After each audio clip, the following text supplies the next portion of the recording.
Good evening. Can you hear? Doesn't say, yeah, there we go. Good evening, everyone. Can we take our seats so we can prepare to open for this session? And as those are getting comfortable, you might like to know that there are 21 days until the spring equinox, if you're not counting. Yay, team. Well, at 12:57 p.m. Eastern Daylight Saving Time, spring begins March 20th. Mark it one day at a time on the calendar. The other thing I'd like to say is with all of the delays we've had, I had someone say to me, the Lord is going to bless us mightily tonight for our faithfulness to hang in here till we got here. So just open yourselves up and anticipate and expect a wonderful blessing from this evening.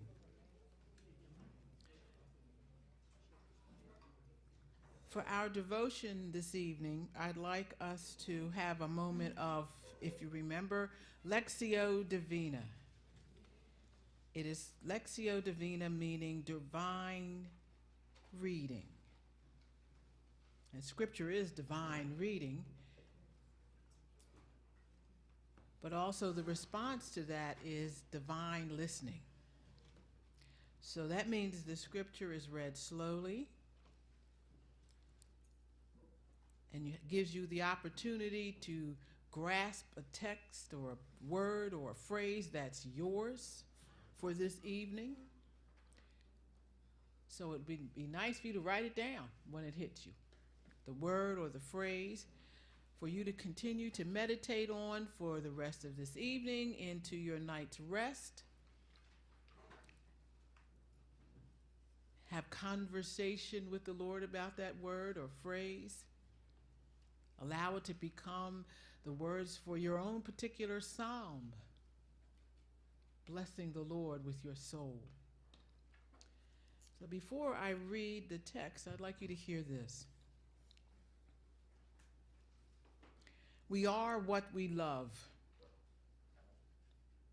If we love God, in whose image we were created, we discover ourselves in Him, and we cannot help but be happy.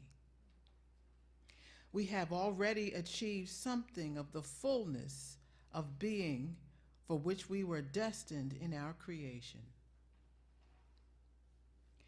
If we love everything else but God, we contradict the image born in our very essence, and we cannot help being unhappy because we are living a caricature of what we are meant to be.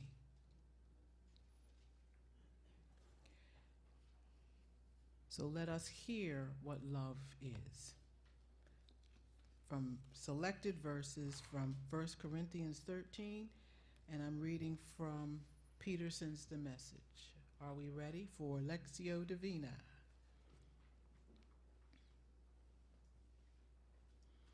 I am bankrupt without love. Love never gives up.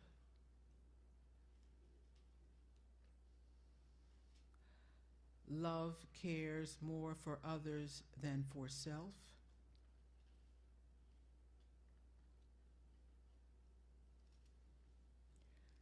Love doesn't want what it doesn't have.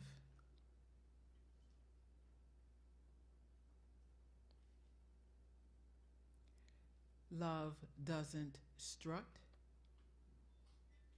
doesn't have a swelled head, doesn't force itself on others, isn't always me first.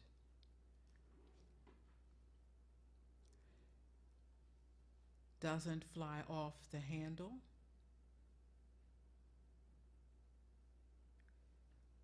doesn't keep score of the sins of others,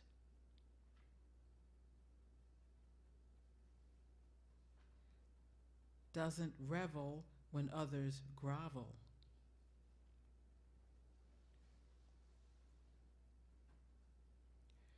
takes pleasure in the flowering of truth,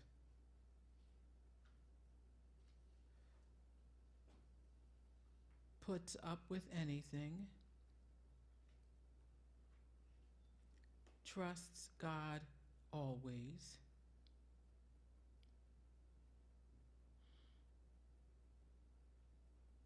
always looks for the best,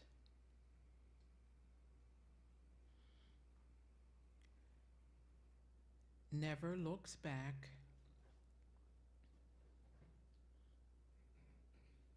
keeps going to the end,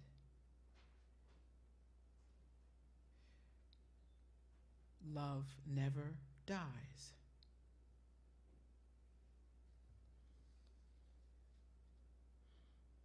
Trust steadily in God, hope unswervingly, love extravagantly, and the best of the three is love.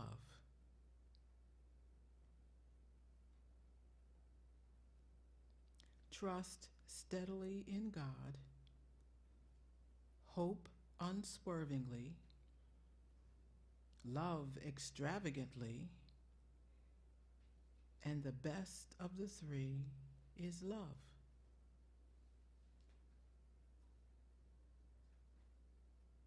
Trust steadily in God, hope unswervingly, love extravagantly, and the best of the three is love. Amen.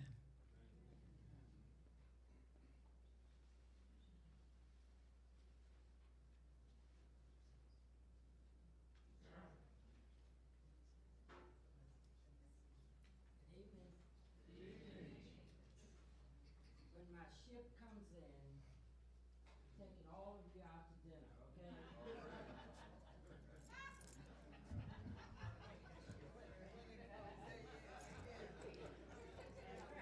It, it was out to sea. It's way out there somewhere, but okay. But when it gets here, y'all deserve a dinner, I tell you. Thank you so much for your presence this evening. It's gratifying to know that you come over ice and cold to be a part of our beginning of the year orientation. Our agenda this evening, when I looked through the folders, I realized the one thing that I left out of them was a schedule. But our schedule this evening will follow. The deacons and trustees are going to present, and I'm not sure of which order they're going to do it, who's going first.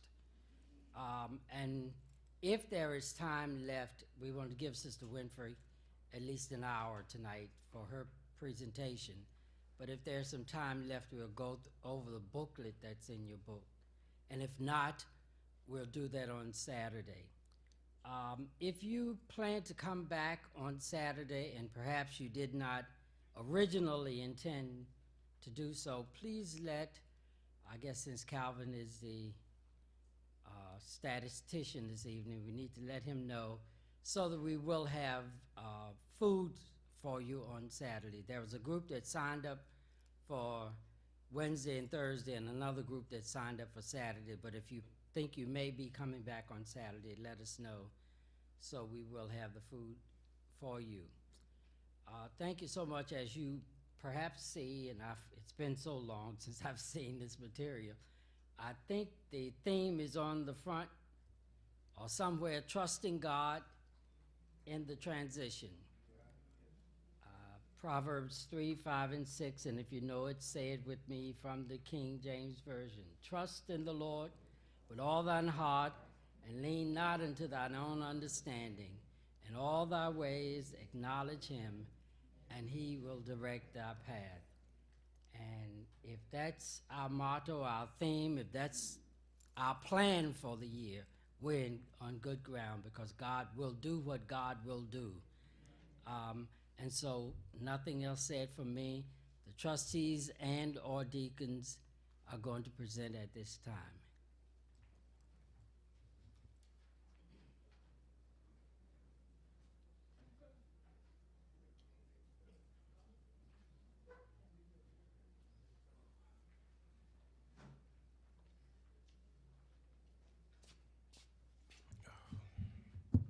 Good evening. As you know, in Acts 6, it's talked about where the disciples needed to preach the word, and there was trouble and needed someone to serve. That's what deacons do. We serve. We support the pastor and serve the congregation. Some of the duties of a deacon is serving communion, helping with baptism, worship service, prayer meeting, attend funerals, visit sick, visit families when they're in bereavement, visit nursing homes, and minister other auxiliaries. Today I read a book. Some of you probably picked it off the table, and I was starting to read the sermons, and Reverend Claude Alexander talked about a sermon was wash basin religion. And as deacons, that's, if you read that sermon, that's how we should serve. And that's sometimes how we have to serve. Because Jesus didn't feel it beneath him to wash the disciples' feet. Sometimes as deacons, we have to serve people that sometimes we know don't even like us, talk about us, say we can't sing. But then when they're in trouble, they ask us to pray for them. And sometimes people are frightened and scared, and they come to a deacon, and we have to try to serve them. And then sometimes congregants are sometimes just selfish, and the only thing they think about is themselves. And as a deacon, we have to think about the whole congregation. And that's one thing I found being in this position that I am in now. I have the feeling what a pastor goes through, because a lot of times he takes flack from the congregation because he can't be here, he's not there on their little thing. And that's what the officers of the church should do. Take care of the things that the pastor can't have a time to do or doesn't need to be worried about. But it doesn't mean that the pastor doesn't feel about what's being done. Sometimes, people don't think the pastor cares, but if a deacon, sometimes you can't be everywhere you need to be. And think how you feel if something happens when you can't be where you are. So we have to think twice when we start trying to dump on pastors and sometimes dump on us. It's not that we don't care. Sometimes we may have a family situation. We can't get to your problem when you want us to. But it doesn't mean that we don't want to do it. And sometimes people say about deacons, we're the spiritual arm of the church. But everything about church is spiritual.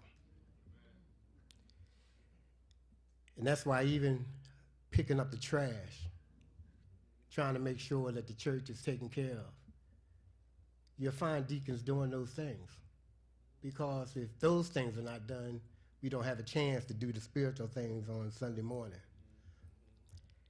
So in that, you'll find that the deacons are part of the joint board, where we meet with the trustees and we go over things for the church, try to make decisions that we have to bring back to the church to find out what we're going to do about the church. We're part of House Committee, where we talk about the maintenance and upkeeping of the church. The Budget Committee, You'll find deacons on the budget committee trying to see if we can keep some kind of standard and keep us in financial solvency. We're on the personnel committee. We try to find the right people to take care of the church. So don't think that, sometimes we try to put God in the box and we try to put deacons in the box. We care about the church, period. Not just when someone says just the spiritual part of it. Because like I said before, everything we do around here at church is spiritual minded, or it should be. And then we're also part of the Christian education of the church. Some of us teach Sunday school. We teach new members classes, part of Vacation Bible School. And other things. Now that's what a deacon does. It may seem like a lot, but that's what I said about wash basin religion. You have to have it in your heart to do it.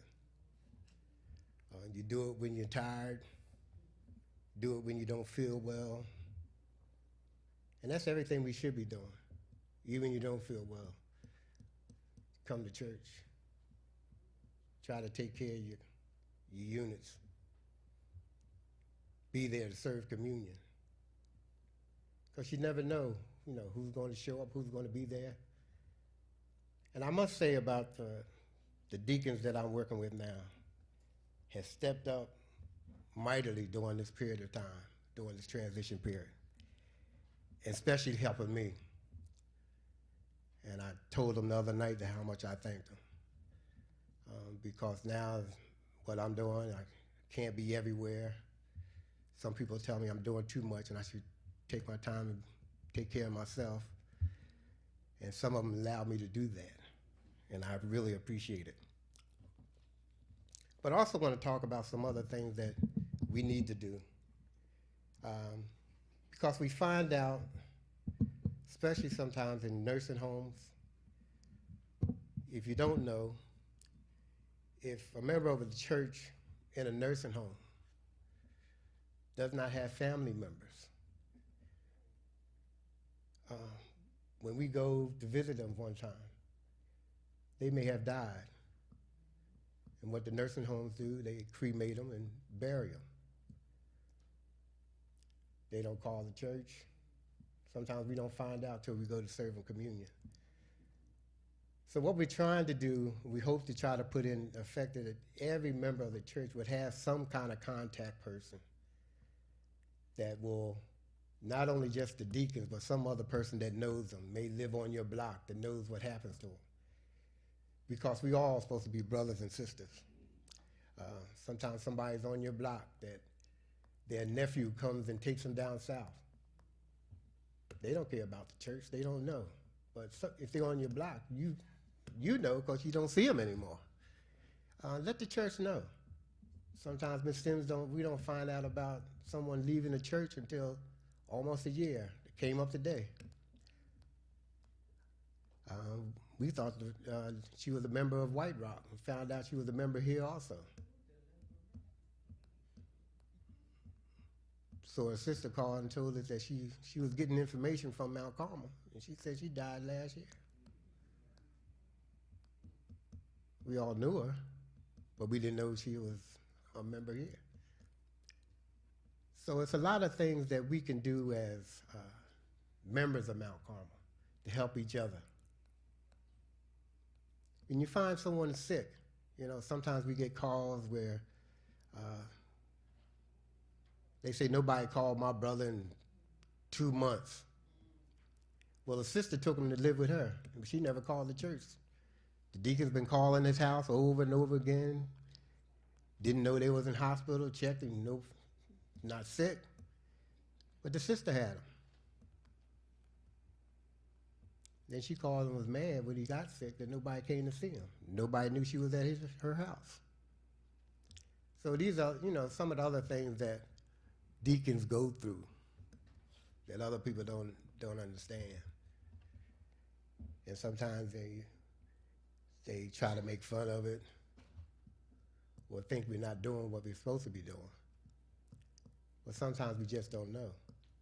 If you know someone's sick, let us know. Because maybe that time we was trying to call them. If you know someone joined another church, it'll help the trustees know that now they're going to another church. We can stop putting their envelope out there every Sunday. We could take them off the rolls. We found that out last year. We was going through the envelopes. A lot of people stopped coming or haven't come. One thing we did try to do is that once we find out that they haven't paid dues or haven't contributed to the churches as in their offerings, that before we take them off the rolls, we try to communicate with them to find out whether they had a problem. Because a couple of times, some people were taken off the rolls and found out they were sick and was living with someone else, and they just weren't working for a year or two. So we need to find out and reach out to those that may have fallen on hard times. Because just like some of the elderly people, some of the deacons just they find out they can't do it, we'll put something in the envelope to keep them on the rolls. Because it's a shame that someone would be a member for 50-something years and a couple of years they had bad luck and they haven't been able to donate anything to the church and they're dropped from the rolls. But what about those 50 years where they did? So these are the things we have to think about, and these are some of the things that the deacons try to correct when we can correct it. So right now, I'll just ask if any of you have any questions. Anyone out there that's not involved might want to think they have the medal to become a deacon.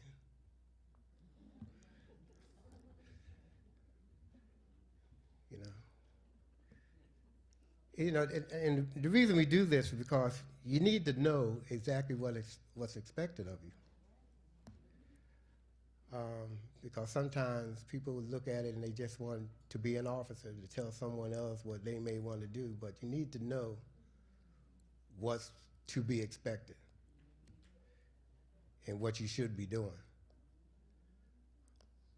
And I know just like everything else, there may be some that aren't doing exactly what they should be doing. But I always said to the board, I always said that they didn't make their commitment to me. They made their commitment to God. And whatever I can do to them, God holds them more accountable.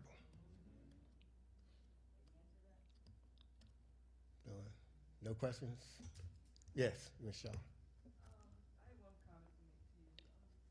As far as the nursing home, especially people who don't have families, or they have families and they not involved, some way the church got to get involved and make sure their names are put on these people's records, because under HIPAA, they are not able to disclose what happened to these people. Now, once before I called Ms. Sims about one of the church members, the guy where I was working at, but I had to say, I'm telling you this, but it's up to the family that you know. Right. And I understand that. And because, like I said, I had one that I was visiting all the time. I left my cards at the front desk and everything. When I went to serve her communion one Sunday, she was dead 2 weeks ago. But then Deacon Moore had a different situation. That nursing home called him. And so sometimes it all depends on where they are and how they consider things. And I understand the HIPAA law. And that's why I said that sometimes they have neighbors that can go see them, church members. They might have been part of an auxiliary that you can go see them as part of your auxiliary. Say, somebody in your auxiliary go see them. Then you'll know how they're doing. You know when they get sick, and maybe they'll call you. So we'll know. Because I said, every family is not always churched. Maybe the members church, but the family members aren't. And so when something happens, they don't call because they're not worried about it. You know, they just take care of what they have to take care of, and we don't know until later. But I'm glad you said that, because that's why that happens. That's why I mentioned it earlier. But we should, there is a part on the records that says church affiliation, Hmm. which it should be there, and a lot of times I look at the records, they blank. Yeah, But when I know they belong to someone's church, yeah, because I see church members. yeah. And that's what I'm saying. That's why we try to be more diligent on the ones that we are serving, so we can have that on record. But you know, we can't make them call, and so if more people, and majority of the time, those that are in nursing homes are part of some auxiliaries. So they shouldn't just see deacons every first Sunday. They should see some people in their auxiliaries some of those Sundays, or any day during the week. Every auxiliary should have some kind of, I know every auxiliary has benevolent dues that they collect, but what's good is benevolent dues if you don't do any benevolent ministry?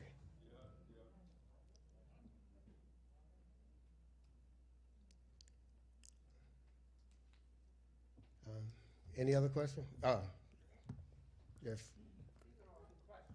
Mm-hmm. Okay. All right. During this transition period, with us starting, and I think in the last year or two, we're starting to see a lot more folks that are starting to join the church who are basically from the community. And now without a shepherd here, under shepherd here, I know that probably once we do get a pastor, some programs will be put in place. But my question to you is this: are there any things that we're doing as far as the deacons are concerned, and of course it's our job as well, to really shepherd and try to help and minister and keep these young folks, but older folks also, that are coming to us, and you may see them on that first Sunday, but then after that, we may not see them anymore. So are we doing anything to communicate? There used to be a time where we were taking their picture and putting them up on boards so that you would see different people. Because many times now, we'll see a person, you may not see them again, or they're in the congregation, and you just don't even realize or remember that they're new. So I guess I'm asking, is there any thought about the new folks that are coming in there to really be able to shepherd them and get them within the deacons units, so that we can keep in touch with them, keep them going, and funnel them onto some of these groups and organizations? Okay. You are right, there are some new people coming, and when they come, that's one good thing that we started to get the Know Us program has started something in that manner. And also we should try to keep in touch with them.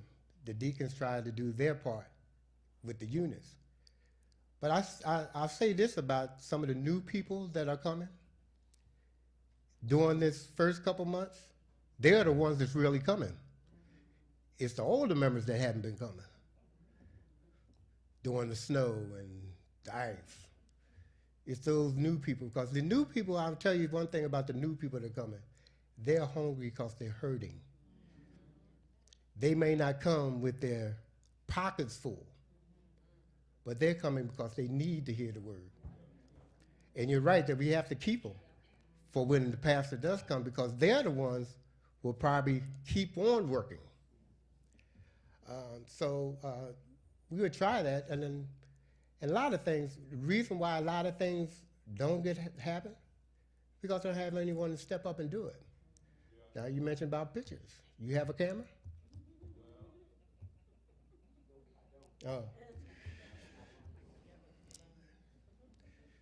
Yes, Brother Henry. If I could get a volunteer out there, if I could get a volunteer who will take the pictures of new members. I've begun putting pictures in the bulletin board in the hallway, and that's a perfect place because there's constant movement around. They can see themselves, and you can see them. So if somebody will volunteer to take the pictures, I'll put them up. And that's what I have to say. And like I say, being in this position these last couple months, let me know the pain that a pastor goes through, because he hears from the congregation all suggestions of what they want to do and what they think should be done, but none of them step up to want to do it. So, and that's the burden even the new pastor's going to run into. You may have some ideas about what you want to do, but are you willing to do it? Especially if you're the one that has the idea.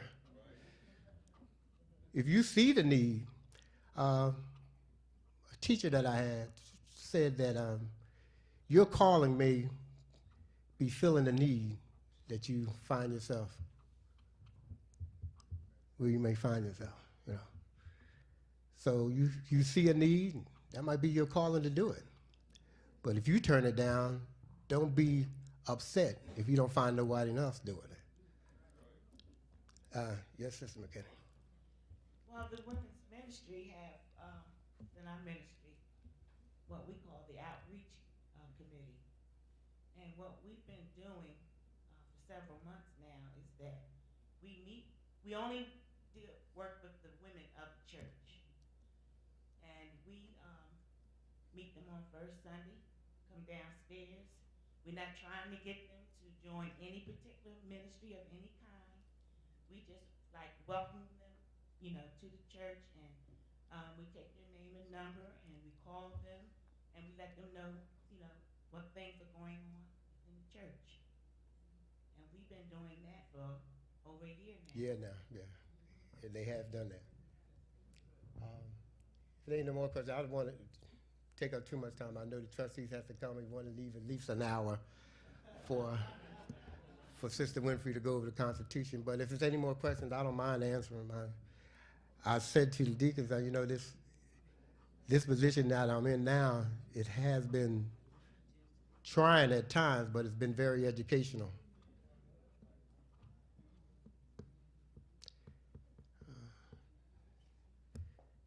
If there's no more questions, Sister Hayes, you're up next.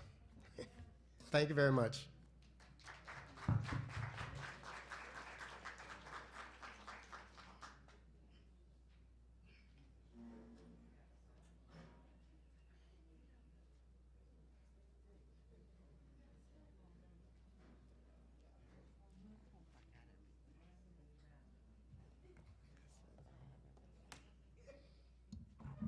Good evening, all. Like Minister Henry said, the commission really appreciates you all coming out and making the sacrifice because it is cold. It's supposed to go down to 8 tonight. That's in 1, 2, 3, 4, 5, 6, 7, 8. So, my name is Karen Hayes, Trustee Board Ministry, Mount Carmel Baptist Church. And I would like for all trustees who are present here to please stand. There are 22 of us this year. That's Ed Robinson and Kateria McCabe, Yvonne Hayden, who is also our church treasurer, Pamela Lavelle, and Margot Mango. If you take a look at these trustees, they may serve on ministries with you, other ministries with you. So if you have trustee questions, you can certainly look to them. They should be able to help you. Thank you, thank you, thank you. So in your packets, I said we had 22 trustees this year. We do have an addition. He's not here. His name is Joseph Reed IV. And we're going to wait 18 years for him to become a trustee. His granddaddy is here. Where is his granddad? Yeah, so that's our new addition, our nephew, Joseph Reed IV.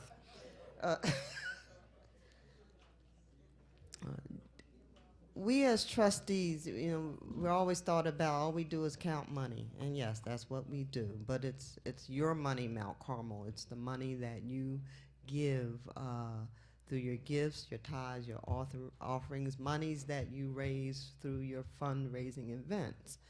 And I thought about today some of the things that we've done with those gifts that you've given over the past year or two, such as installation of a new air conditioner, such as the upgrade of our audio equipment, and such as the installation of new front doors. So we thank you, Mount Carmel, collectively. All of us should thank each other. We thank God for allowing you to give those gifts, tithes, and offerings, because we were able to complete those projects, and we have so many more to do.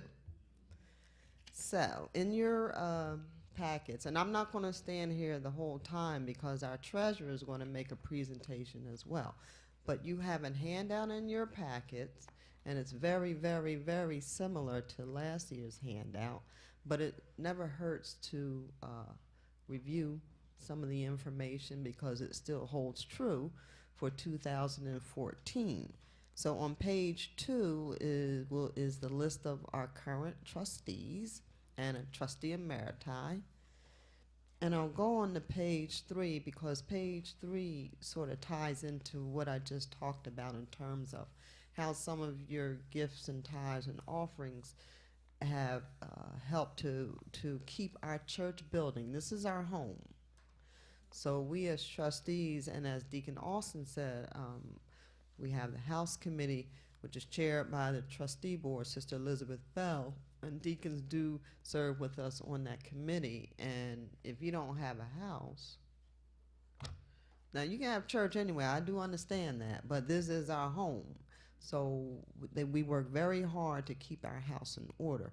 So when you are giving, on page 3, it shows you the different sources of the money, which I just mentioned, tithes and offerings and fundraisings, events. I think one of the major ones, we just had the play, which I was not able to see because of the rescheduling. That was a fundraising event, and I heard it was very, very, very good. And then our weekly church envelopes. So our envelopes have 3 lines, and so that you know where the money goes per each line, on that top line, current expenses, that's used to support operating expenses. Our electricity, our gas, repairs, salaries, and wages. So you place an amount on that line, that's where that will go. Mission and education, pretty much our benevolence fund.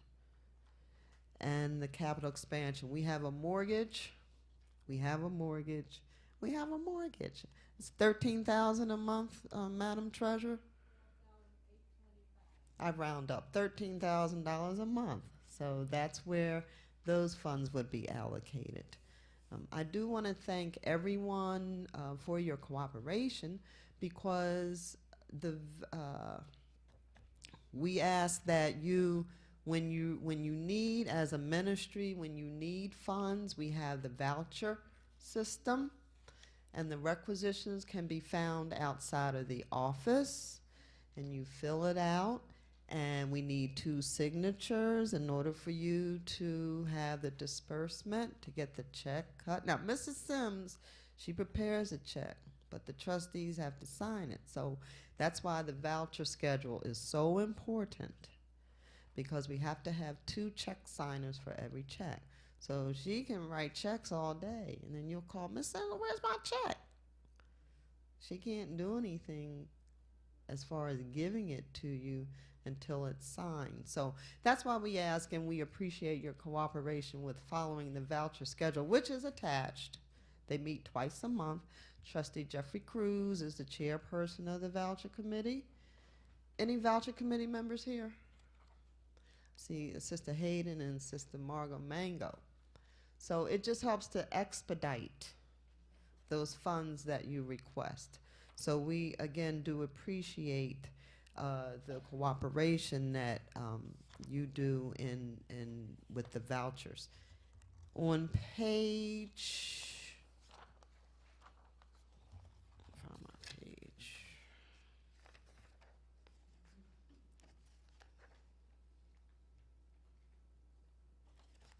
On page 6 are some bullet points of things to remember for our groups, our ministries, our auxiliaries. According to church policy, each group may keep up to $250 in cash. If you have more than $250, please deposit with the church. And no group should maintain a separate bank account for the purpose of depositing and dispersing money. I know that doesn't happen, but we just put it there anyway. We don't cash checks. We're not a bank, so if you have a check, you got to go to the bank to get it cashed. We can't cash it for you. The treasurer is going to talk about the financial reports. If you don't remember, but you know, the church voted, and we now have an assistant treasurer, which is Trustee Kelly Stewart. So Sister Hayden will talk about some of the duties that the assistant treasurer will be doing this year or has this year, and helping the ministries and auxiliaries with their financial reporting and with what they have to do.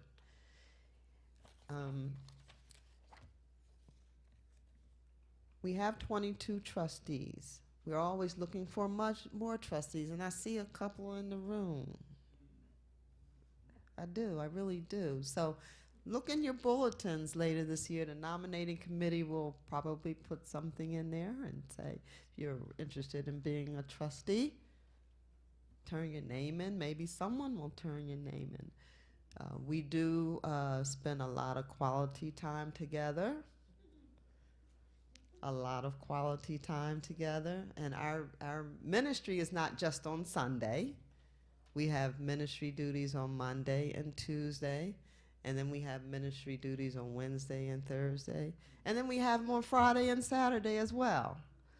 But it is very rewarding ministry because we are working for God. And there can be no more better reward than working for God. So with that, do you have any questions? Because I want to bring Sister Hayden up to talk about the assistant treasurer. And this is good because it helps to spread out some of the responsibility to help our ministries and auxiliaries that we have an assistant treasurer, and she will be able to assist you with some of your reporting and or questions or issues that you may have. Any questions about the trustees, who we are, what we do, and would you like to become one? Brother Tripp? Yes, I would like some clarification on gifts to members of our group. For instance, your director or your president, if the group wants to give them a monetary gift, should that come out of our treasury or should that be separately collected? That should be separately collected. Okay, so E for the pastor, that too? Yes. Okay. I didn't hear. The question was, say for instance, the trustees we give a gift to the pastor every year for Christmas. That comes out of our pocket. It's not part of the dues that we pay as trustees that go to the church. Madam Chairman, Yes, ma'am. a lot of times when we visit people, they ask, well, how much did we raise on this, that, or the other? Why is it we're never given any reports on specific fundraisers that the church, for instance, the van, when we purchased the van, you knew where you were going and what the final outcome was. That's the best example I can give now. You may be able to think of another. When large sums are raised for specific purposes, why is it we're never given the final report of what the church at large has raised? The last fund or the last instance that I remember, and I could be wrong, where we specifically raised the money for something, I remember the green van that we have. I think that was, yeah, that was a Laity Day, and I believe we did report the final results of that, and we purchased a.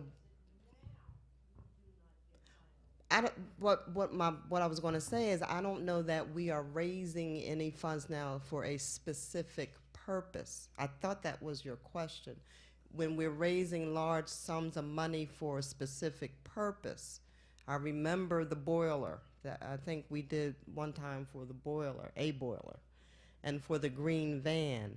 Now, all the fundraising comes in, goes to the Mount Carmel Church. So it's not anything specific, but I could be wrong. I don't remember anything in recent years, anything specific. But certainly, if any member wants to know the financial results of anything, that's not a problem because you as a member should know. We do distribute the financial reports at each church quarterly church meeting, so the numbers are all combined, but you're certainly welcome to that information. It is not kept from anyone intentionally. So is there a specific project that you can think of recently where you would want to know? Okay, not a problem.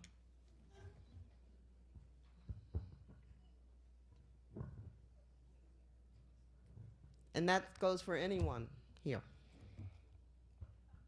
Any other questions? Thank you, Madam Treasurer. This is Sister Yvonne Hayden. Oh, I'm sorry, Deacon Austin, Chairman. Just, just so the group and everyone can get a full, since you asked them to be trustees, that they know that security and the maintenance of the church is also their responsibility as trustees. Security and maintenance. Oh, I'll give you our committees. Hold on. Thank you, Chairman.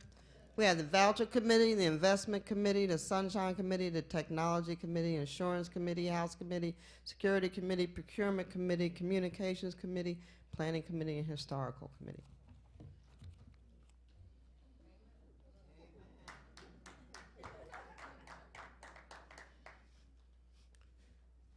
Sister McCabe.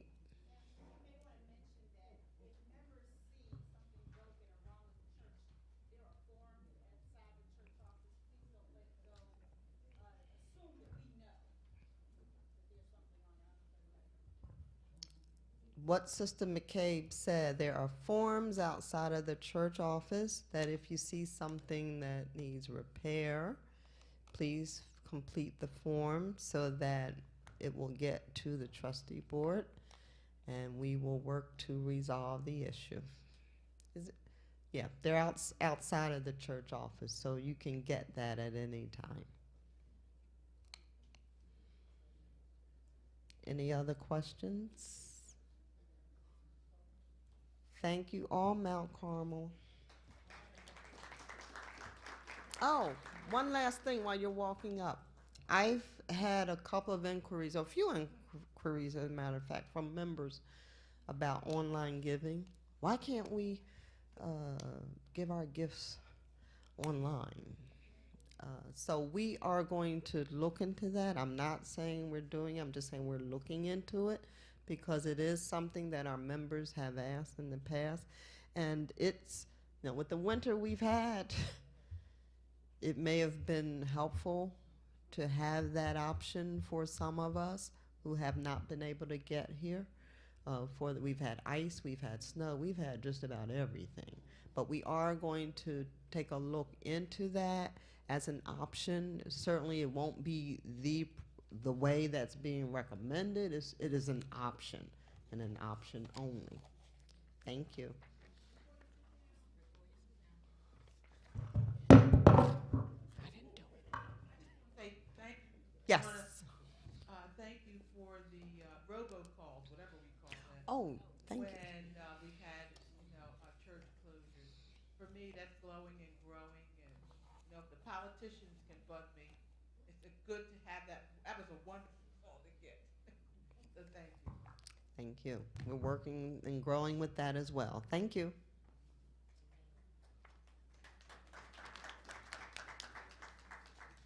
Good evening, saints.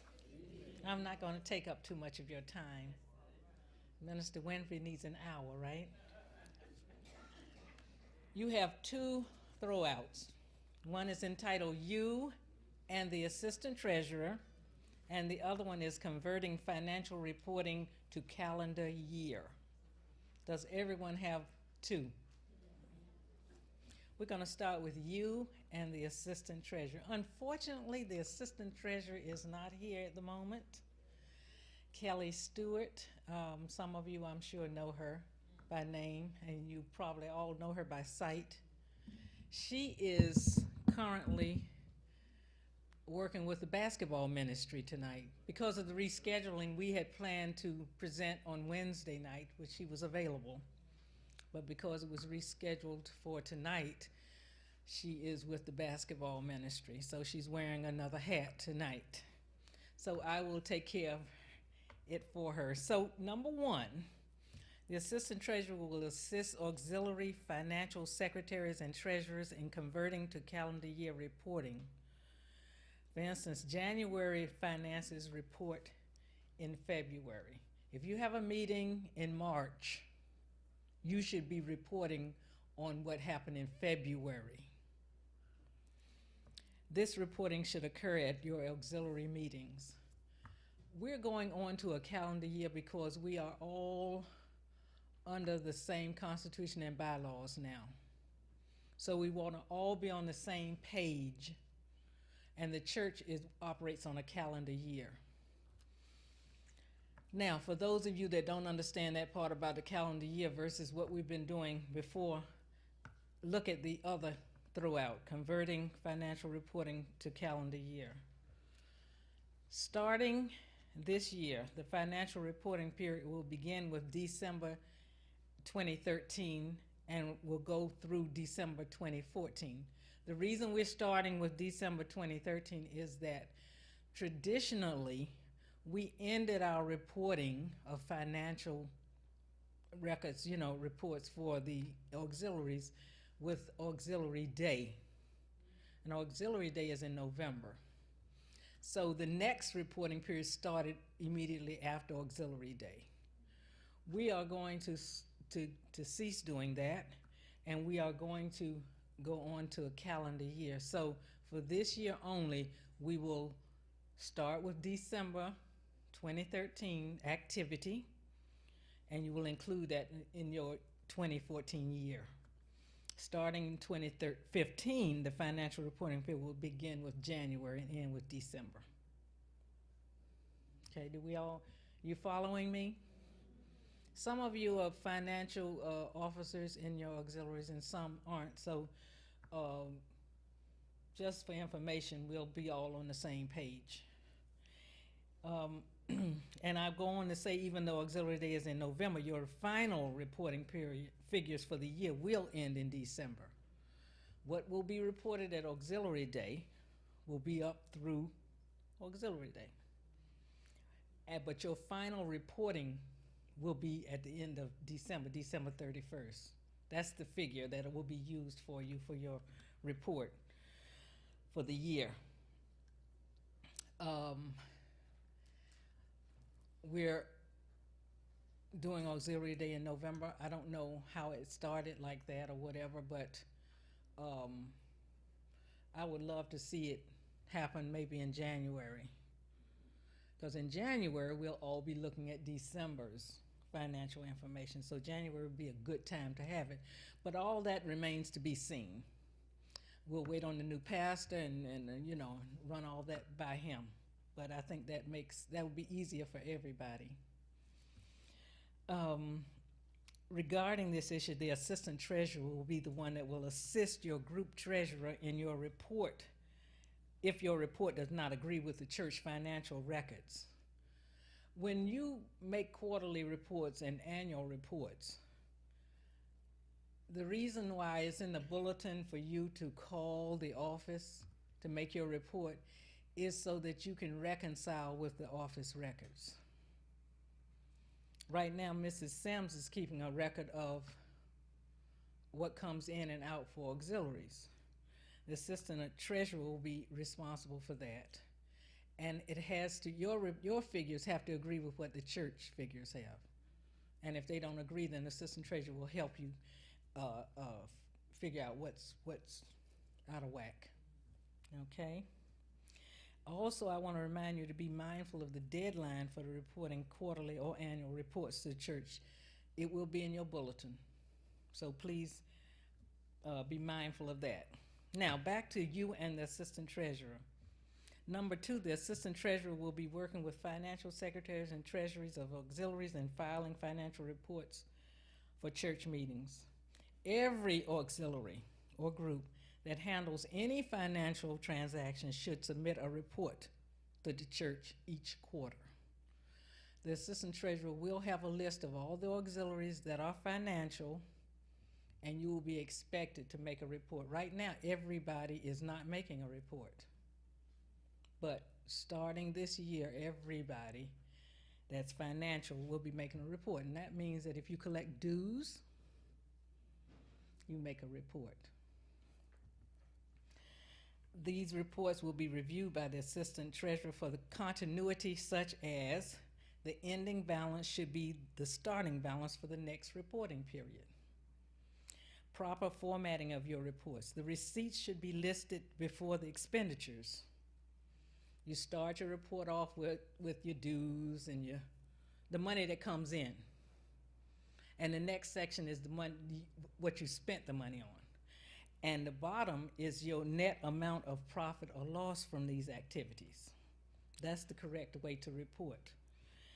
Number 3, the assistant treasurer will work with the financial secretaries and treasurers in creating a budget each year, which is usually due by the first week in September. I'd like to thank everyone, all the auxiliaries and groups that do this. We don't have 100% participation, but it's better. So I'd like to thank you. We really appreciate that. Okay. And the last one is the assistant treasurer will answer questions regarding using the financial reporting forms like the requisition form. Those forms that are found outside of the office, as Chairperson Hayes mentioned. Are there any questions?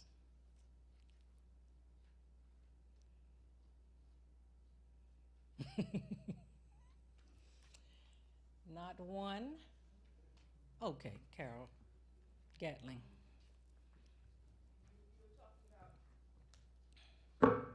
you were making a statement about quarterly reporting. This year, the reporting dates will correspond with the church meetings, which have not changed. Right. That's a question. Have they changed? No, they have not changed. Okay. No, the quarterly, no, they have not changed. Okay, so our first meeting will be When is it? March 18th. March 18th is church meeting. So, Mrs. Sims, the deadline would be when? Mm-hmm. Oh. Oh. You, as long as you get it in by church meeting night. The church clerk will have a listing of auxiliaries that should be reporting.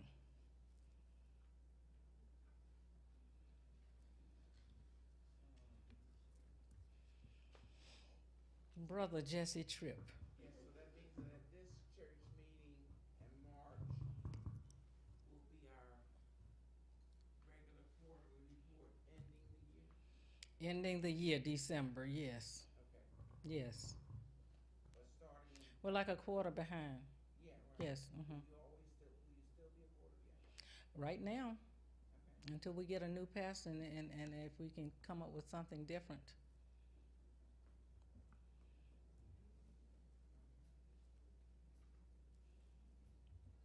Is everybody hearing the questions along with the answers? Please ask some questions. Oh, I have one. All righty. I have not had a meeting this year, so I can't say I can collect dues until I do. And it will probably be after church meeting because it's usually the last Thursday in the month.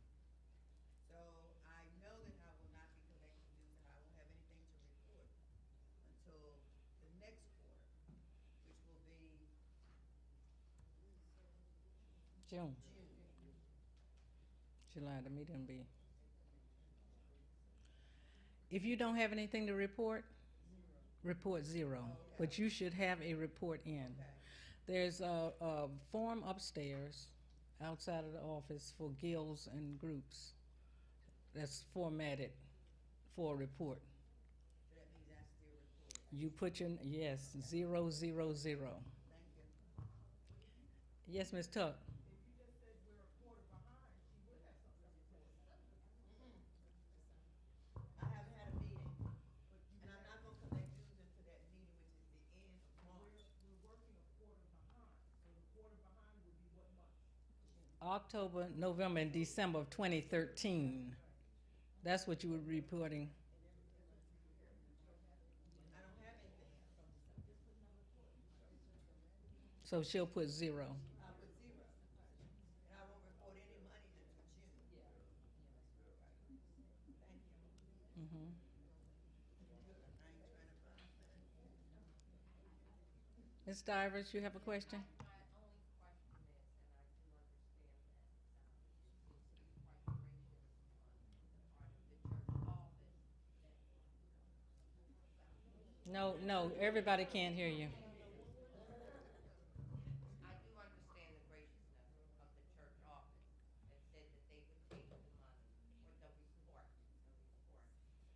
up to the night of the meeting. I think with all that we do, and just me, I think maybe there should be a deadline prior to the date of, when the night of, that we should give that report to you so that there's not a lot of confusion. Doesn't sound as though we're being prepared. Doesn't sound as though we're doing it with due diligence. Doesn't sound quite respectful or orderly. I think I've said enough. Thank you. You're quite welcome. I don't really have an issue with that. Because the point is to make a report. Now, after you make the report, the assistant treasurer will be scrutinizing the report. So you will hear from her if something appears to be out of order.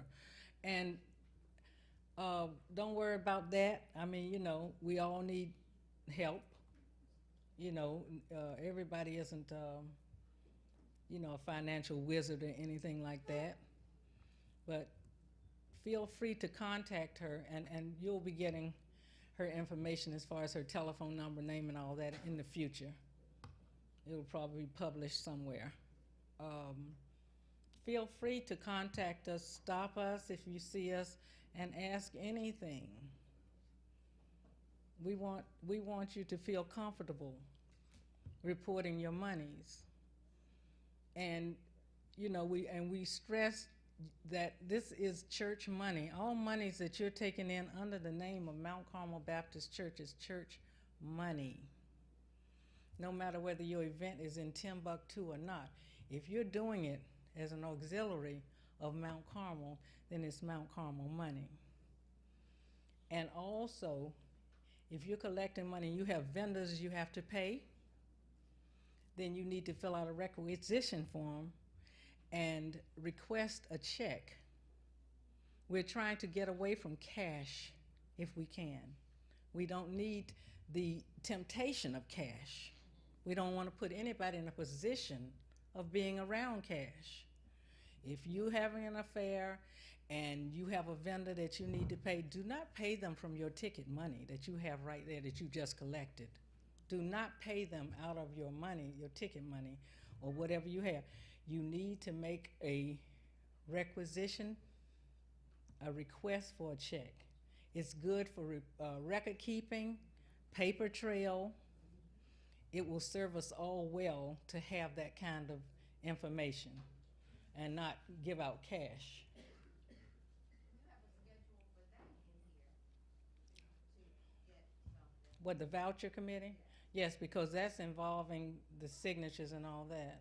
But then that would go to what I was trying to say, the same principle that if you're having a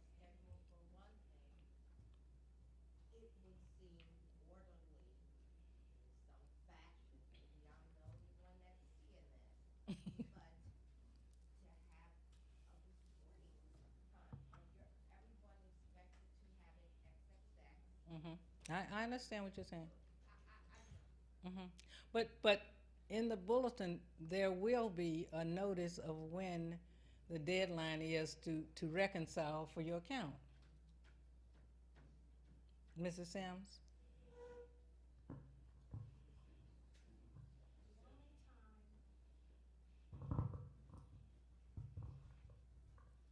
Good evening. The only time that a notice will go in for the financial report is now, since we only have annual day.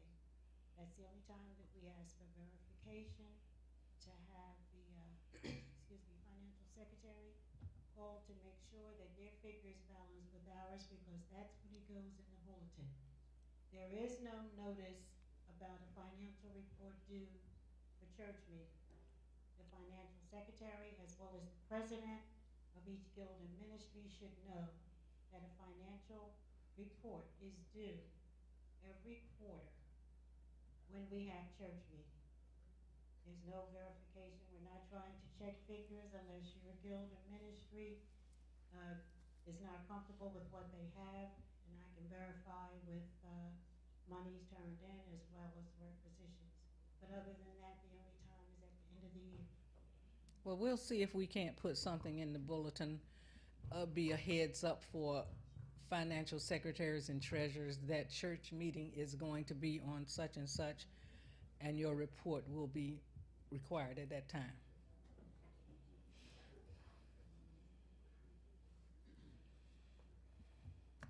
Okay, so we understand about the monies and all, and you'll see in your throwout from the chair about if you have monies, try not to go home with the monies.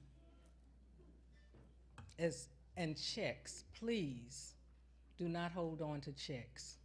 That's very sticky. Ooh, I'm getting the time sign back there. At least it's not like.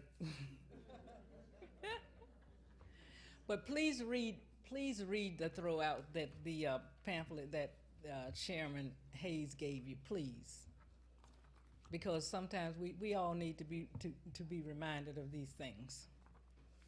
Okay, and no more questions? Okay, thank you so much.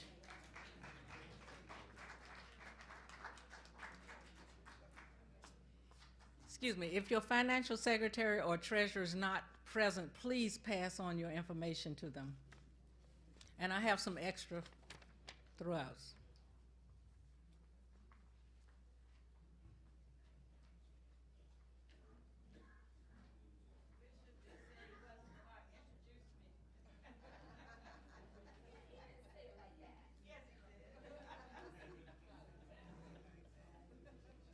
Good evening, everybody. When Winfrey needs an hour. I don't think when Winfrey needs an hour, because I don't think everybody read the Constitution and bylaws. I'm not going to ask you to raise your hands if you read it, but I can tell because in between each document being approved, we had those reading rooms for people to come and read the document and ask questions. And we had a total of 8 people come to the reading room from this congregation. So let me just say there's one piece that was done that's not copied here, and that is an overview of the committee's work and letting you know just how hard the committee worked over the years on these documents. Toward the end, to expedite the work, because there's just so much you can do in 2 hours, and we limited ourselves to a 2-hour meeting. Sometimes it went 2.5, 3. We had 3 full-day retreats to expedite the work. So that was a level of commitment of people who served on this committee to give up a Saturday. The first one was at community college, and the other 2 were here in the fellowship hall to get the work done. And around 2009, we broke into subgroups, and the subgroup, when the pastoral call, did all of that work that you're seeing on calling a pastor and calling an interim pastor. And then we had task groups for different articles of the bylaws and the Constitution. And at a point, we decided that the two documents were really combined, and a Constitution is a more permanent document than the bylaws. Like the Constitution of the United States, you know, it takes a lot to change it, to amend it. And so for most organizations, it requires more. So the amendment process for our Constitution now is 75%. You need 75% of people in attendance. And now you have a quorum requirement of a minimum of 100 for a called meeting. And it must be a called meeting for it to be amended. So I'm not going to read the Constitution and the bylaws, which is why I don't need an hour. Aren't you happy? But in the front of each document, you have, for those who did not read the Constitution and the bylaws, there's a complete listing of every person who served on the committee. And as you know, Reverend Campbell chaired the committee. And there, we did feel toward the end of his tenure, we did feel oppressed to get both these documents done before he left, because it was something he expressed that he wanted to complete. So if you were feeling that, that's really what was happening. We were pushing to do that so that when he left, they'd be done. So for the Constitution, and I'm going to go briefly, you have a review of the revised Constitution. The preamble is a new section. What the Constitution does, everyone on the committee pretty much agreed that we needed to separate the two documents, because the Constitution is your governing authority document, and it should also set forth our basic spiritual values, and that's what the Constitution does now. And attached to the Constitution, in the back of the red hymnals, the Articles of Faith.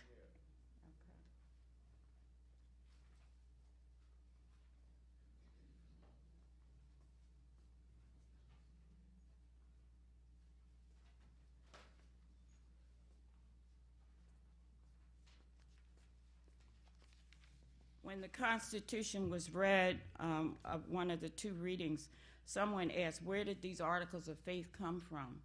They've been, all of this time, they've been in the back of the red hymnal, and a lot of people didn't know they were back there.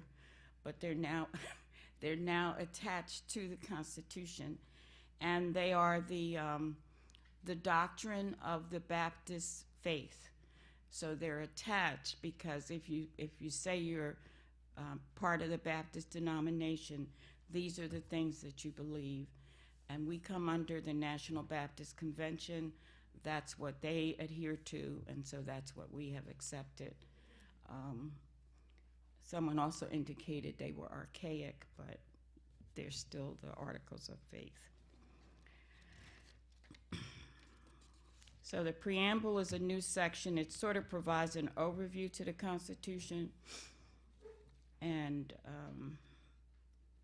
Article 1, we sent to Harrisburg for the Articles of Incorporation that were filed in Harrisburg, and learned that we were not recording the legal name of the church as it's filed in Harrisburg. And your document should agree with what's in Harrisburg. So what's in Harrisburg is what you see there in Article 1, Mount Carmel Baptist Church of the City of Philadelphia, Pennsylvania. Okay. And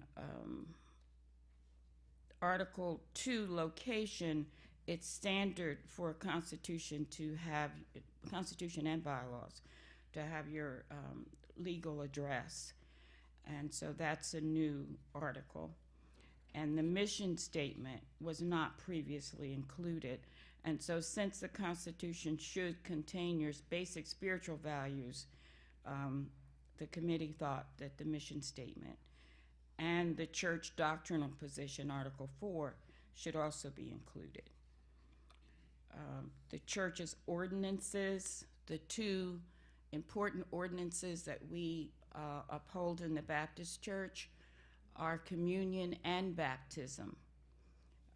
So they are outlined here. And then under governance, all of the church offices, their governance and authority is outlined here. The deacon board ministry and the joint board ministry. Article 7, please stop me if you have any questions, if you're reading along and you have a question.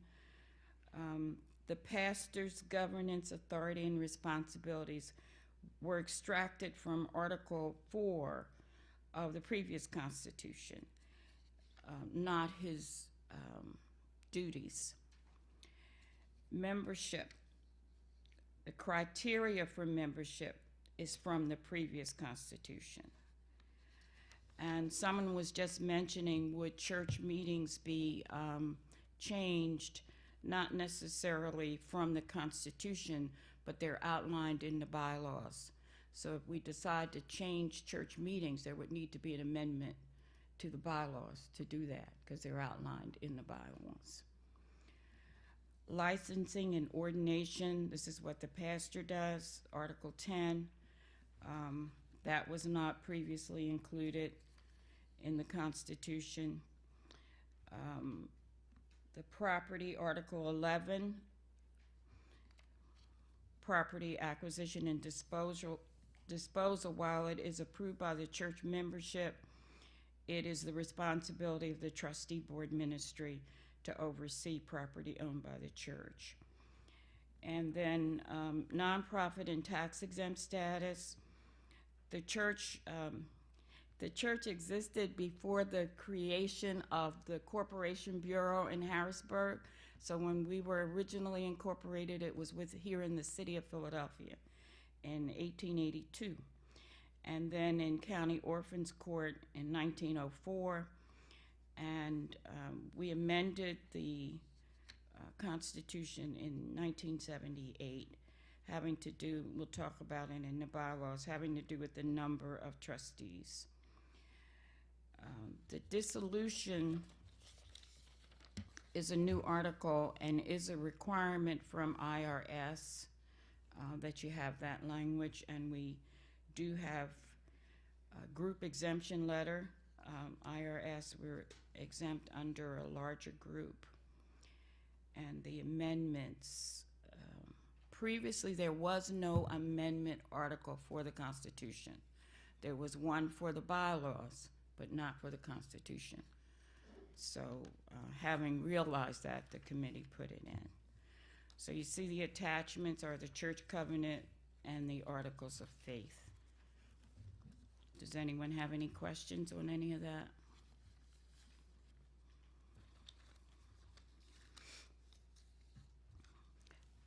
Bishop, I would recommend that at each year, at some point, January or July, the Constitution and bylaws be reviewed. Ask people to bring them, because people don't read them. I was thinking maybe you should say something more in depth on the dissolution piece. I'm not sure if everybody's clear what that is. Okay. Does everybody have their copy of the Constitution? Okay. The dissolution language is much like what we're going to get to in the bylaws, indemnification language for the trustees. Dissolution language is standard legal language for how a 501c3 group is dissolved. If Mount Carmel decides it's not going to be Mount Carmel anymore, because we have 501c3 tax exempt status, IRS requires you to put in your Constitution how you would dissolve and how you would dispose of things after bills are paid. And so that's what that language does. questions? Okay. Moving right along to the larger one, when we separated the two documents, the bylaws got, as everyone can see, a lot longer.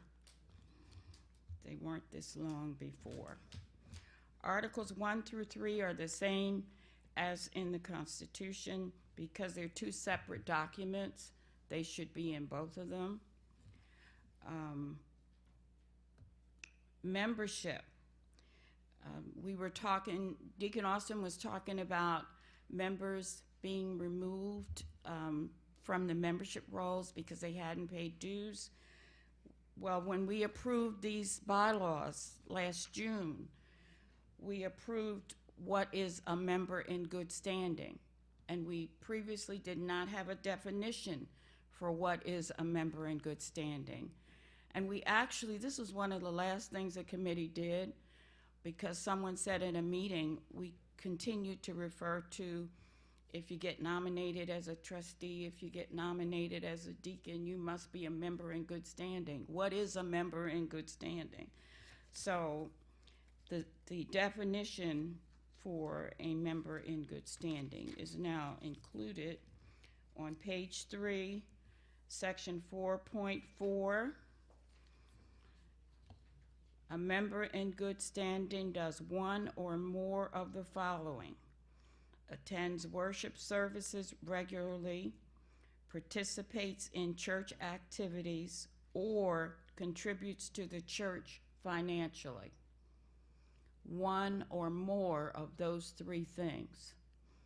And in our discussion, we said that would pretty much be up to the deacons to determine for someone who's sick whether this criteria applies, because that had been raised. But it wouldn't be all three, one of the three.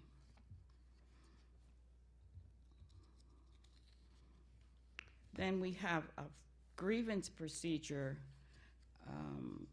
which is very much enlarged from the previous bylaws. And what I'm going to say is, even though I've been given an hour, rather than my read this, Bishop, the grievance procedure, if people will read it, and if they have questions after they read it, if you can't come on Saturday, I'd be happy to answer your questions about the grievance procedure or anything else we're talking about tonight.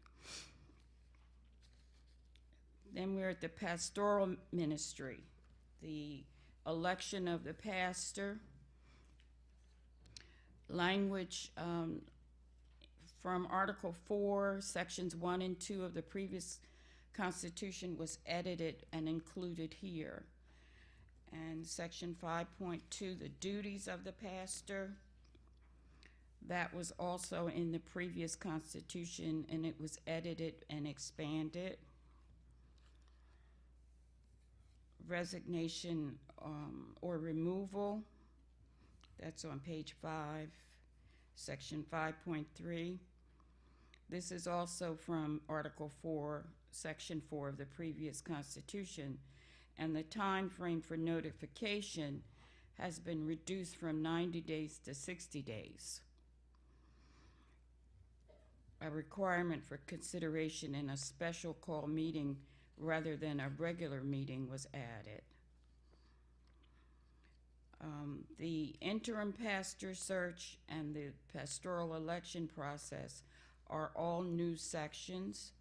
And if you recall, we adopted the selection process as a policy in October of 2012, because we had not gotten to the bylaws, and now it's incorporated in the bylaws, which have been approved. And there have been changes, which I didn't note in this handout for you, especially around the election process for the pastoral search. There were expansions of that. I believe it was at the October 13 meeting, I don't know if anybody remembers, we formed a interim pastoral search, and more recently we have had, you see on page 10, the pastoral electoral process. We have had those persons named to that electoral process team were announced. So all of those people are now in place.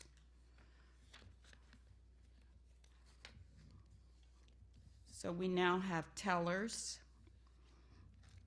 as a requirement, and those people were announced when the pastoral electoral team was announced. Are there any questions about the pastoral electoral process? That subcommittee, which was originally chaired by Deacon Darden and then Vincent Coles, Reverend Coles assumed the chair. They spent a lot of time. This is a very deliberative process, and hopefully everyone will read it when they're asking what the committee is doing. Because if you see all of the steps that are involved and what they're required to do, it's not something that's to be done in a couple of months. That's my own editorial remarks, Herb Wilson. I'm not speaking for you. Deacon Board Ministry. The scope, we decided, just as Deacon Austin stood up here and told everybody what the Deacon Board Ministry does, it's also written out on page 11, section 6.1. A body of members who have been chosen by the church and set apart through ordination with the laying on of hands to serve the membership and assist the pastor in carrying out the mission of the church. The criteria for the diaconate is also a new section that starts on page 11. It's atop of page 12. The duties of the Deacon Board Ministry, section 6.3, this was language from Article 5 in the previous Constitution, but it's been edited and expanded for greater delineation of their duties. As was the selection of prospective deacons, 6.4, and disciplinary procedure for deacons, 6.5, that's on page 13. Are there any questions?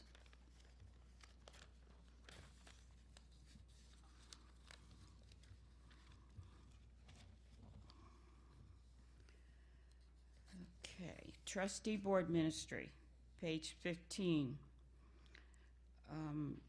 That section 7.1, scope of office, is also a new section that was not previously included. Someone asked, as we were doing this, when it was almost time to read the Constitution, if they could have a copy of the previous document so they could do a side-by-side. And as you can see, it's not something that you can compare because we pulled it apart. And indeed, toward the end, it was like putting together a jigsaw puzzle because some of the work had been done early on, and we had taken the two documents and pulled them apart, and then we put them back together again. So it wasn't a comparison thing that you could do, and that's why we thought it might be helpful tonight to let people know what is the same and what is new, what has been changed, and how it has been changed. Okay, we talked, or Karen mentioned the number of trustees. Section 7.3, which is on page 16, the term and number for trustees. It was changed from 15 in the previous Constitution, Article 6, Sections 1 and 2, to not less than 25. But you should know the amendment to the articles that I mentioned on the 17th of March in 1978 changed the number of trustees to not less than 20 nor more than 25 people. So what we have to do, Bishop, is change that in Harrisburg. And I would just suggest we just eliminate the amendment and not put in a number, because it costs money every time you amend your articles in Harrisburg. Officers, this is a new section and was not previously included, section 7.4.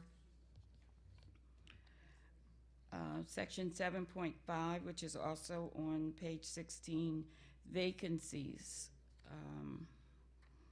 It changes the method of notification for vacancies, consisting of an oral announcement from the pulpit and adding a bulletin notice.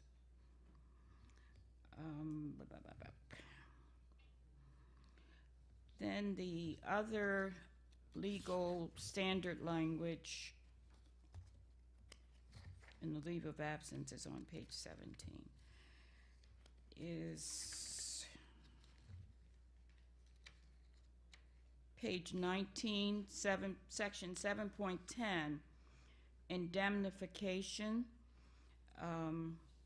And even when we read the Constitution, I didn't read all of this. It is what they call boilerplate legal language, but what it does is indemnify the trustee board ministry individually. It should be coupled with what's called directors and officers liability insurance. And the reason one of the trustees in particular asked if we were going to have this language when we were reading the Constitution in the bylaws is that it is the trustees who are held legally responsible for the church. We talk about what their duties are, but they are the ones that the state holds legally responsible. And they are indemnified by this language and protected by what's called directors and officers liability insurance. Question?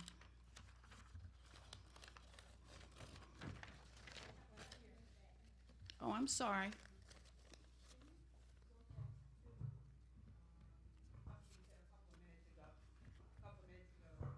About you were just going to send something in because it costs every time you change, dealing with the number of trustees. Can you just go over that again for me? Yeah, the Constitution, Brenda, is what people did. You'll find old organizations like sororities, fraternities have constitutions, but actually today most groups, when they come into existence, instead of a constitution, they have what's called articles of incorporation. Our church has both, a constitution and articles of incorporation are filed with the state. So someone advised the church to file an amendment to the articles of incorporation in 1978 regarding the number of trustees. And I said to the committee, I wouldn't have done that because it means every time you want to change the number, you got to file an amendment to the Articles of Incorporation in Harrisburg. So since we have it now in the bylaws, and the bylaws are your operating manual, your day-to-day, and are easier to change. You do it internally. They don't have to be filed anywhere. It's sufficient for it to be in the bylaws without it having to be filed in Harrisburg.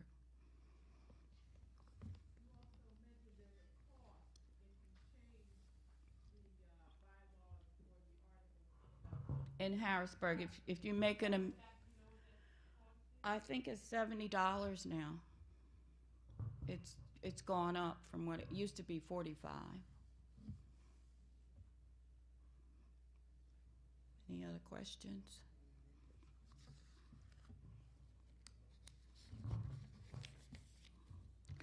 Okay, the treasurer. It starts page 19, I think. Yeah, the bottom of 19 continues at the top of 20. And section 8.1, the scope has been edited and extracted from language in Article 7, Section 1 of the previous Constitution, and also the duties of the treasurer. The criteria for the treasurer, Section 8.2, what makes a person eligible to be treasurer, that's a new section. It was not previously included. Section 8.3, the election process has been edited from what previously existed. Article 9, Assistant Treasurer. As you heard earlier, this is a new position. And we did. Oh, there she is. Hi, Kelly. This is your Assistant Treasurer. Significant as the first person to hold this new office, was elected in December. Okay. Fiscal management. Also on page 21, this is a new article. Just talks about the parameters of how Mount Carmel and our trustee board ministry handles our finances in terms of fiscal year. And the treasurer explained to you that what we've enacted in the bylaws will not take place until 2015. Okay. Bank signatories, audits, procedures, and standards.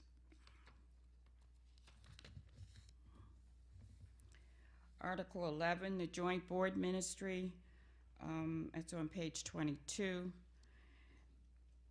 The scope of responsibility for the joint board ministry, 11.1, is a new section. Composition, 11.2, was edited. And the meetings were edited. The authority to call a meeting was expanded. And as you can see, there's the order of who can call a joint board ministry meeting and under what circumstances. Article 12, the church clerk. The church clerk's responsibilities have been edited and expanded. And you'll see the new responsibilities there on page 22 are to create, keep, and maintain a fair and accurate record of the membership of the church, maintain a record of financial contributions submitted by members, keep and maintain a record of all members in good standing, record by written and electronic recordings, keep and maintain minutes of church proceedings and all church business meetings, both regular and special. And the church clerk shall safely preserve such records on the church premises and be responsible for them. The church clerk shall also provide an archive in a predetermined place off the church premises. And the church clerk shall be responsible for these off-site records. And the discussion around the development of that language was the committee wanted to ensure that if something happened here at the church, there would still be records elsewhere.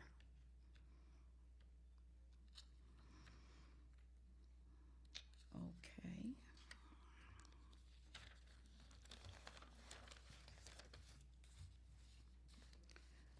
Church groups, page 23.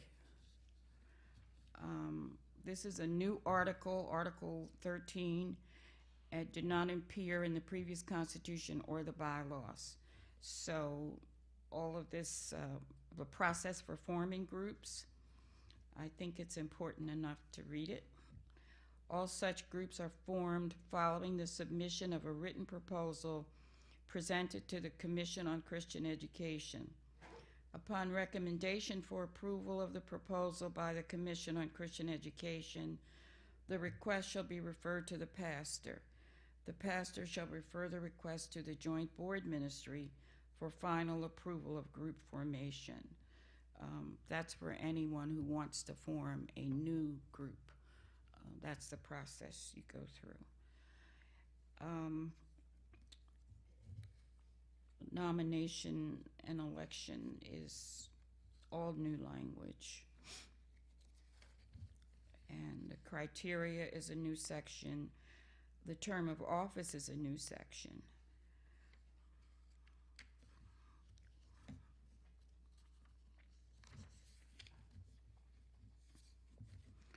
After all of that editing that poor Phyllis Hayes helped to do, as is usual when human beings do stuff, there's an error.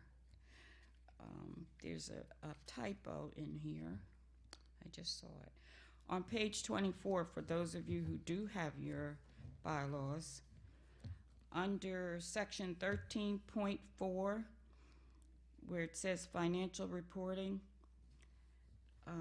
all church groups should be required to submit quarterly financial reports to the assistant treasurer. What's in there is another title we were working with that got kicked out.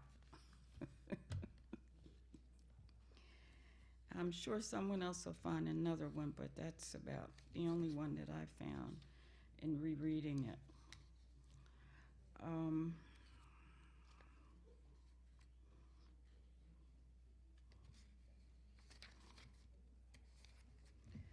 27, page 27, nominations and elections. The previous constitution stipulated that the nominating committee be voted in at the meeting prior to the annual meeting. The current language gives the pastor the authority to appoint the committee. Section 16.1b, composition. The previous constitution provided for a set number of members for this committee, that is 9. The new language provides a range of from 7 to 9.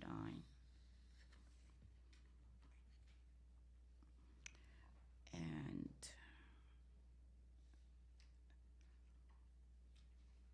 it's interesting to note, and I don't think that a lot of people who had the previous constitution realized this, but the previous constitution required printed ballots for elections at the annual meeting. A judge of elections and 3 tellers were also stipulated. That's why I said we should reread every year because we weren't doing that.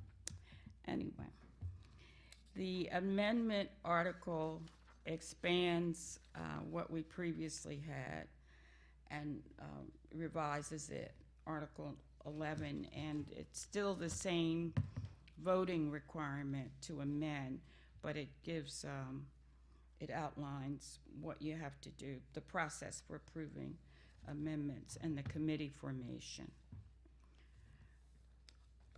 So everyone is clear that once the committee's work was completed, the committee was what they call extinguished at the December annual meeting. So if there is any additional amendment forthcoming, it would go through the process that's outlined now and under articles on amendments. Since people are putting their coats on, I don't think they have any questions. If you would like the piece that was developed on the overview of the committee, we'll have it on Saturday. If you're not going to be here on Saturday, you can let me know that you'd like to have one, and I'll see that you get it. Are there any questions? Told you I wouldn't need an hour.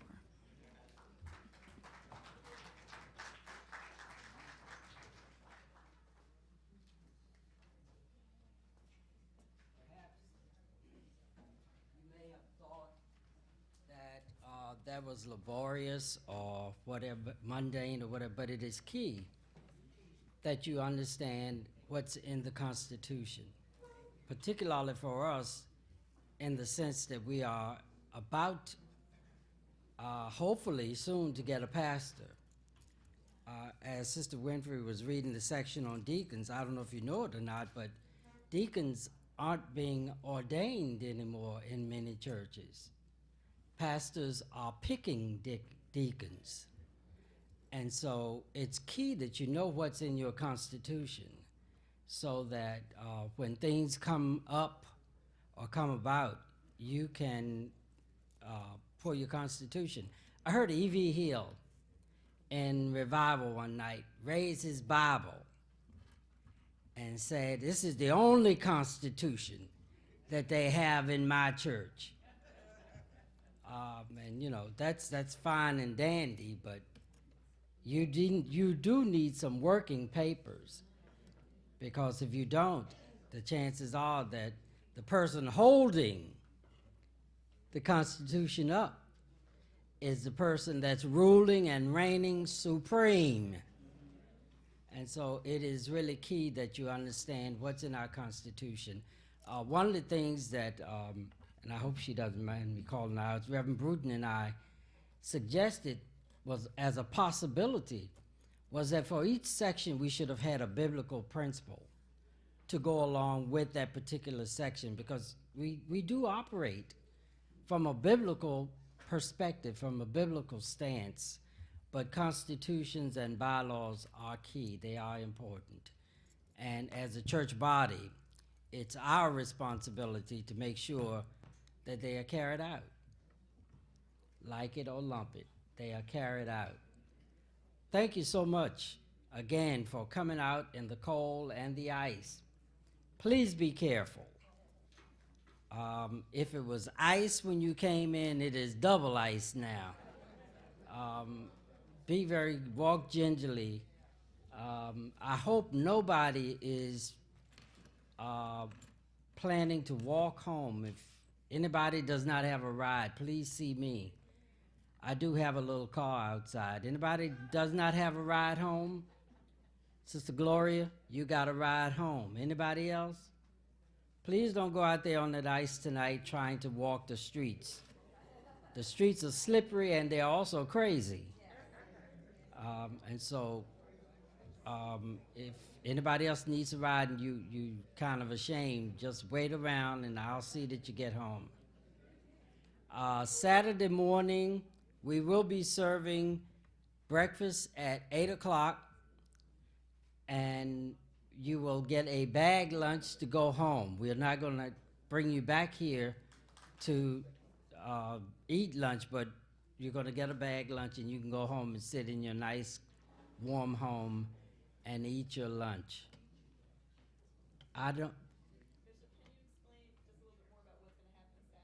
Okay, Saturday will be basically a repeat of what has happened tonight. The other piece Saturday morning, I think I'm going to do executive something. I'll do a slight piece with the leadership piece. There's a leadership booklet in your room, in your folder, and I did a presentation, and I tried to start it last year, and we got caught up in the medicine wheel.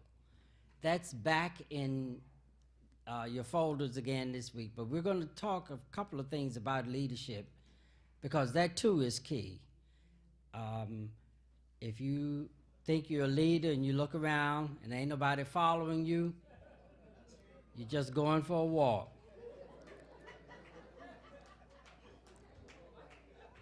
And you can't leave where you ain't going. Maybe. Yeah, the reason why I was asking is because we didn't have it yesterday. Uh-huh. And just some obligations Saturday. I just was wondering, will this part be first? Do you have an idea of that for those of us who The Lord willing, I'm going to do the leadership piece first. And then the deacon and trustees will probably present, and again, we'll give Sister Gwen Winfrey opportunity to present the information on the Constitution. Okay. Any other questions?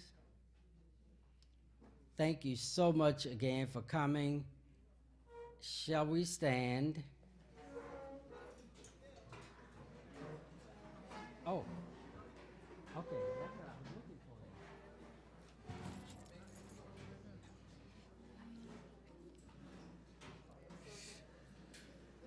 for. As we get ready to go home for this evening, and for some of you, many of you who won't be here on Saturday, yes, it's a great thing. Make a circle.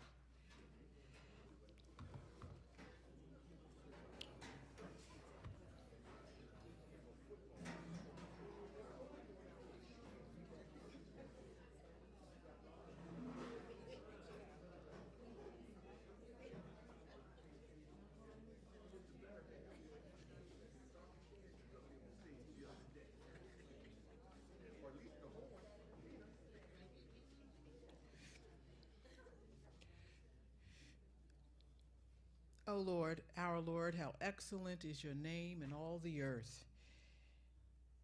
And we, your people, acknowledge that there is not a flower that opens, not a seed that falls into the ground, and not an ear of wheat that nods at the end of its stalk in the wind, that does not preach and proclaim the greatness and mercy of God to the whole world.